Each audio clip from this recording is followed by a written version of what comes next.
Welcome back. We continue to follow breaking news of a massive fire that has an apartment building reduced to rubble this morning, and flames have spread to a neighboring home. We're giving you a live look at the scene there. Mayor Charlie Hale's on the scene as well. Yeah, and in fact, this is burning in the Elliott neighborhood right near MLK and Monroe. And the fire chief told us just a short while ago when she was talking live here on Coin 6 about a dozen homes have been evacuated over the course of the morning because the flames were so intense when this was first getting underway at about 4:15. The Red Cross is on the scene helping out a lot of folks there. Brett Weisberg has been covering the story for us all morning long, arrived almost at the same time as this was going down, and is joining us with the very latest. Brent, good morning to you. Good morning. This fire was reported at 4:15 this morning. I'm going to have my photographer, Dale Borkoltz, pan the camera over and we can show you the smoke that's still coming from the fire. And also, we're going to pan over a little bit more here to show you Portland Mayor Charlie Hale's being briefed by the fire chief here. You can also see in the black sweater Portland City Commissioner Dan Saltzman.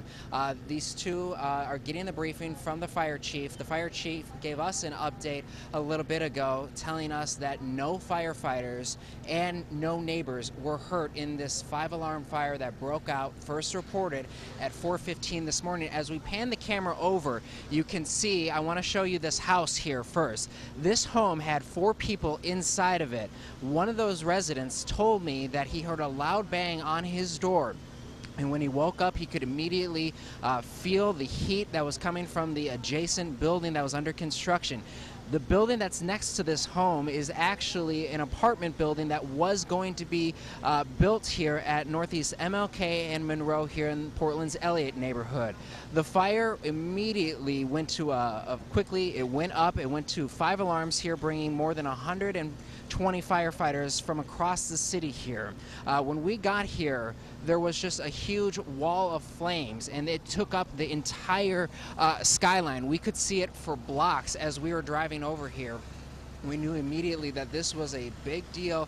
We do know that utility crews are on scene and they have been able to shut down power. So people in the Elliott neighborhood, if you are experiencing power outages or if you know someone who lives in the Elliott neighborhood, power is out, according to firefighters, for an estimated 4-block radius of MLK and Monroe. There is no estimate on when power crews will be able to turn back on the power. You can see this one wall here that's still standing up. The rest of the building here has collapsed. We are being told by neighbors that the apartment building was 6 stories and it was near completion. We don't know how far along crews were, but we do know that the contractor is on scene here talking with fire investigators. As we pan over, you can also see these crews are inside this home. They're using what looks to be like an axe of some sort to break down the ceiling and walls just to make sure that no hot spots are inside this home so that the flames don't continue to spread. You can see when the building collapsed, it actually pushed itself into the home here, and that's how the flames were able to spread. When the building collapsed, we had just gotten on scene. We had been here for, I'd probably say, only 2 minutes or so. And that's when the building collapsed, and it collapsed very quickly. We saw it, it almost happened in slow motion is how I've been able to describe it. We saw the building wall just kind of slowly go in, and then embers went in all directions. The firefighters were not in the building, and that's because they were already taking a defensive approach, meaning they were not going to put their crews inside, get anywhere near the building. They were about the center line of the MLK. They were standing right where the divider, the median is. They were just starting to lay out their hoses, and I heard one of the firefighters say, "This thing is going to come down," and sure enough, it did very rapidly here. So they brought out their crews to kind of get an assessment on what was going to happen here. And that's right now where we stand. 120 so firefighters from across the city. A spokesperson with Portland Fire Rescue told us that they are starting to call in off-duty firefighters because they need to protect other elements of the city. There are other emergencies happening in the city, and so they need to be able to respond to those. the city is prepared. As you heard the fire chief say in this live interview, they have dealt with these types of fires before. They know how to deal with these. We just see the American Red Cross starting to arrive on scene here.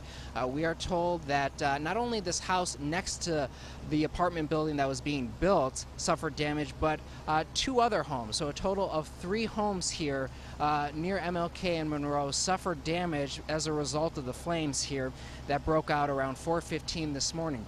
The scene is much calmer than it was initially. Obviously, the crews are starting to rehab, meaning they are going to bring in water for the crews to stay hydrated, and also replace some of the firefighters who have been here since 4:15 this morning. Obviously, seeing white smoke is good news, and firefighters tell me they are going to be here all day.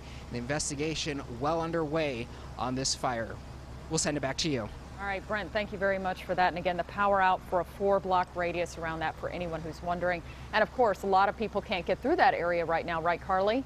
Exactly, and we're right in the heart of rush hour now, with rush hour starting about 10 to 20 minutes ago. So MLK is shut down southbound at Ivy, just south of Fremont. Northbound traffic is also blocked off at Russell. You'll use one of these Plan Bs. Williams Avenue is a one-way headed northbound. That's to the west of MLK. Same for Vancouver, but that's the southbound one-way street that you can use as a Plan B. Or 15th Avenue, which is to the east of MLK. All those run parallel.